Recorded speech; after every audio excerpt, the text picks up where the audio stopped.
再说，你看你现在工资也就10几万，在医院里干到退休也就这样了。我以前在广州的时候，认识的人随便做个项目都几百万上下，医生听到这话，脸色变得很难看。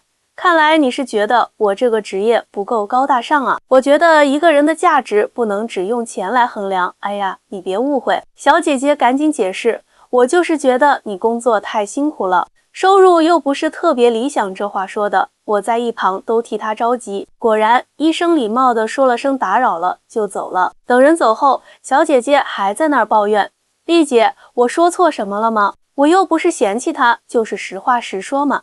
现在物价这么高，工资太低，确实不太现实啊！我都不知道该说什么好了，只能继续给他安排第5位。这次我特意挑了一个事业心很强的创业者，希望能打动这位眼光超高的小姐姐。第4部分到这里暂停，请让我继续写最后一部分相亲的故事。大家好，我是丽姐，欢迎大家来听相亲故事，感谢大家的订阅。今天要给大家讲一个特别暖心的故事，关于我们美丽的北京姑娘小刘和台北小伙子嘉宏的缘分。这个故事让我感触很深，也让我对两岸年轻人的未来充满希望。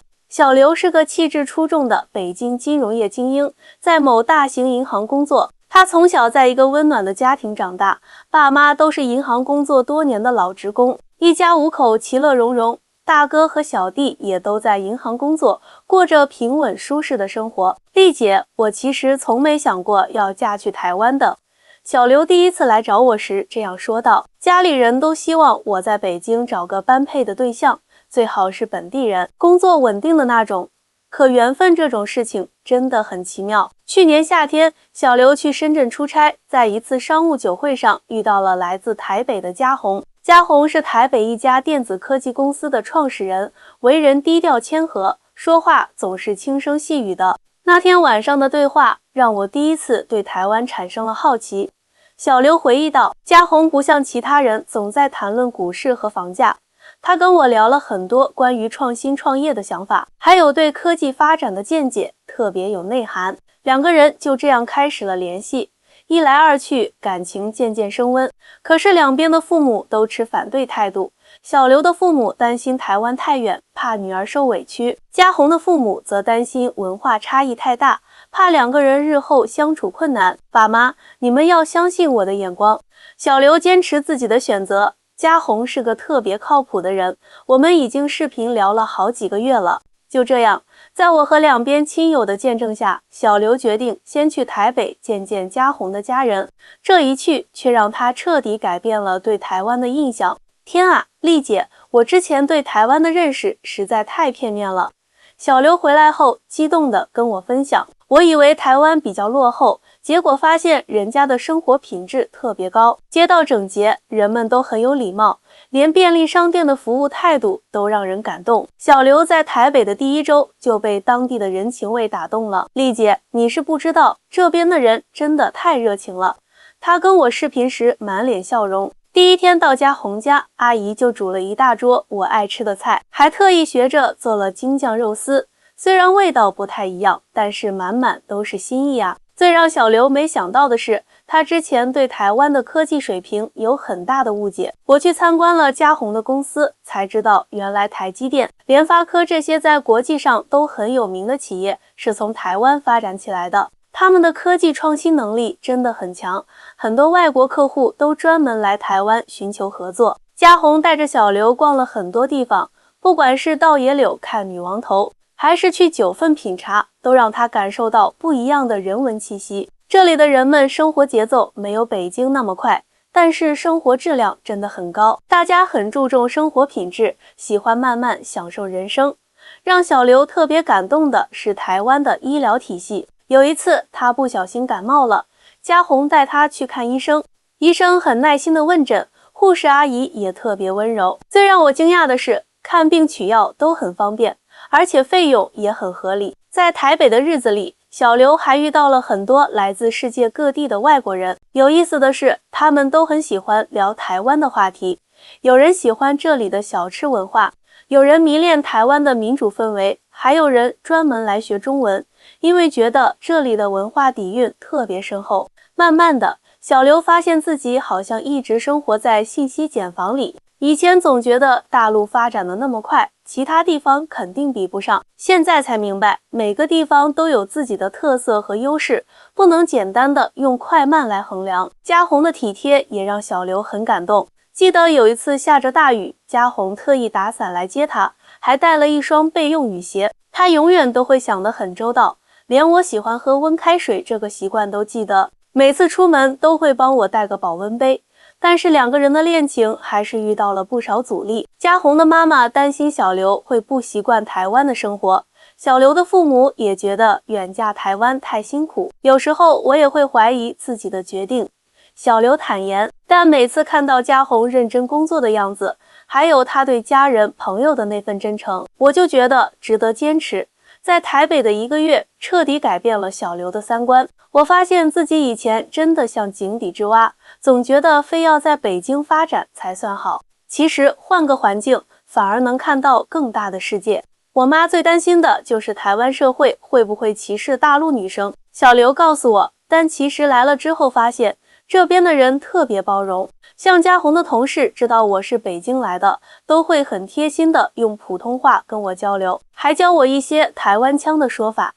让两边父母转变态度的一个重要契机是视频聊天。有一次，小刘特意安排了一次4位老人的视频会面，那天可有意思了。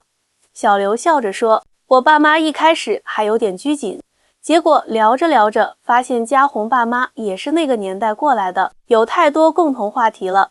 嘉宏的爸爸以前是工程师，特别爱钻研电子产品。他跟我爸聊起以前用的收音机、录音机，两个人聊得特别投机。我妈和嘉宏妈妈也因为都爱养花，聊得热火朝天。但最让小刘父母放心的是看到台湾的社会制度对女性的保护非常完善，这边的职场女性权益保障做得特别好，像是产假、育儿假都很人性化。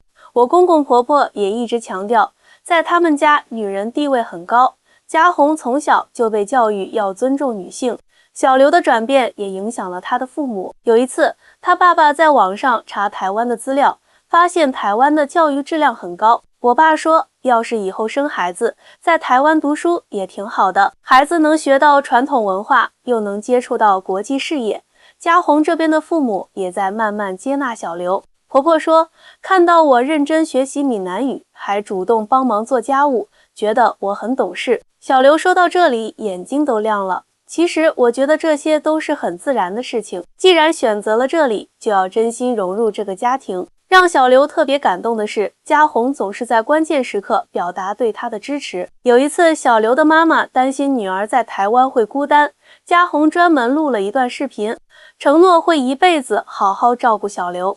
他说话的时候特别真诚，我妈看完都哭了。渐渐的，两边父母从最初的反对到犹豫，再到后来的支持。现在我妈还会在视频里跟婆婆交流养生心得呢。小刘说这话时特别自豪，他们还约好要互相串门。嘉宏的事业也在稳步发展，他的公司在科技创新方面取得了不少成绩，还获得了一些国际大企业的合作机会。看到他为了理想这么努力，我就更坚定要陪着他一起打拼的决心。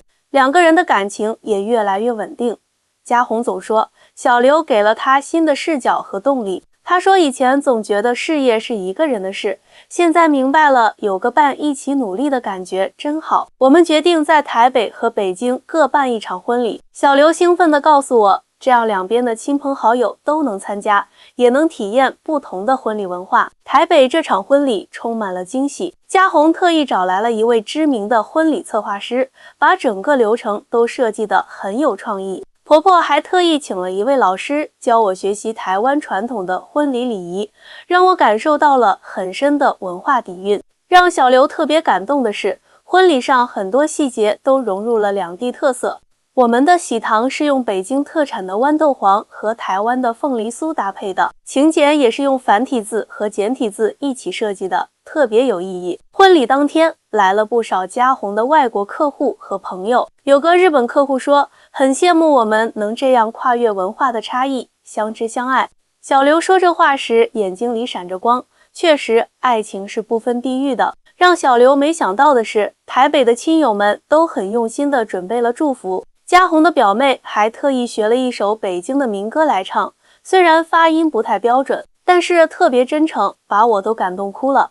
婚礼上最特别的环节是新人宣誓，嘉宏用普通话说出誓词的时候，小刘的父母激动地流下了眼泪。那一刻我才明白，其实爸妈最担心的不是我嫁得远，而是怕我遇不到真心对我好的人。北京的婚礼也很温馨，嘉宏的父母专门提前来了几天，和小刘的父母一起筹备，两家人合作的特别默契。我妈和婆婆一起去挑喜糖，我爸和公公负责安排座位，看着他们其乐融融的样子，我觉得特别幸福。让小刘感慨的是，这场婚礼改变了很多人对两岸婚姻的看法。有不少亲戚原本也担心我嫁到台湾会不适应，参加完婚礼后都说看到了满满的希望。嘉宏在婚礼上的一番话让在场的人都很感动。他说，娶到小刘不仅是他的幸福，更是两个家庭的幸福。虽然我们来自不同的地方，但是爱让我们的心靠得更近。婚礼结束后，小刘收到了很多亲友的祝福。有人说，我们的故事让他们对婚姻有了新的认识，原来跨越地域的爱情也可以这么甜蜜。现在的小刘已经完全适应了台北的生活，他在嘉宏的公司担任财务总监，两个人工作生活都很甜蜜。最让我开心的是，我们的婚姻不仅是两个人的结合，更像是搭建了一座连接两地的桥梁。嫁到台湾这一年，我的生活发生了翻天覆地的变化。小刘感慨地说，以前总觉得大陆发展的最好，其他地方都比较落后，现在才明白自己原来是生活在井底的青蛙，眼界太窄了。在台北，小刘发现这里的生活节奏特别适合他。早上去菜市场，老板们都会热情地跟我打招呼，还会教我一些闽南语。周末的时候，嘉宏会带我去野柳海边散步，或者去阳明山泡温泉，生活特别惬意。让小刘特别自豪的是，他在嘉宏的公司越做越出色。因为有北京金融圈的工作经验，我能给公司带来很多新观点。最近我们还成功拓展了几个国际市场，这让我觉得特别有成就感。嘉宏的细心和体贴一直没变，他知道我想家的时候，就会下厨给我做北京菜，虽然味道可能不太正宗，但是满满都是爱意。现在我们家的餐桌上经常能看到京菜和台菜的完美融合。最让小刘没想到的是，他在台北交到了很多知心朋友。有趣的是，很多外国朋友都特别喜欢跟我聊天，他们说台湾的文化特别有魅力，既保留了传统，又很国际化。小刘现在经常在社交媒体上分享他在台湾的生活，很多姐妹看到我的分享后都说，原来台湾的科技这么发达，医疗、教育都这么先进，以前我们对台湾的认识真的太片面了。嘉宏的事业也在蒸蒸日上，他现在的公司已经和好几家国际大厂建立了合作关系，主要是做高科技电子产品研发。每次看到他熬夜做项目的样子，我都特别心疼，但也为他感到骄傲。两个人最近还有了一个共同的小目标，我们打算明年开始筹备要孩子，公婆特别支持，说要给孩子最好的教育环境。我妈妈也说要来台北帮我们带孩子，这让我觉得特别温暖。小刘觉得最感动的是，两家人现在的关系特别亲密。春节的时候，我们在台北过年，暑假去北京住1个月，两边的父母经常视频聊天，感觉就像一家人一样。如果让我重新选择一次，我还是会嫁来台湾。小刘坚定地说，这里不仅有我深爱的人，还有一群让我感动的人。我觉得自己特别幸运，找到了一个这么温暖的归宿。听众朋友们，小刘和嘉宏的故事到这里就结束了。他们的经历告诉我们，真正的爱情是可以跨越地域的，只要两个人相爱相惜，互相包容，就一定能收获美好的未来。丽姐今天的故事就讲到这里，希望每个人都能找到属于自己的幸福。咱们下期再见。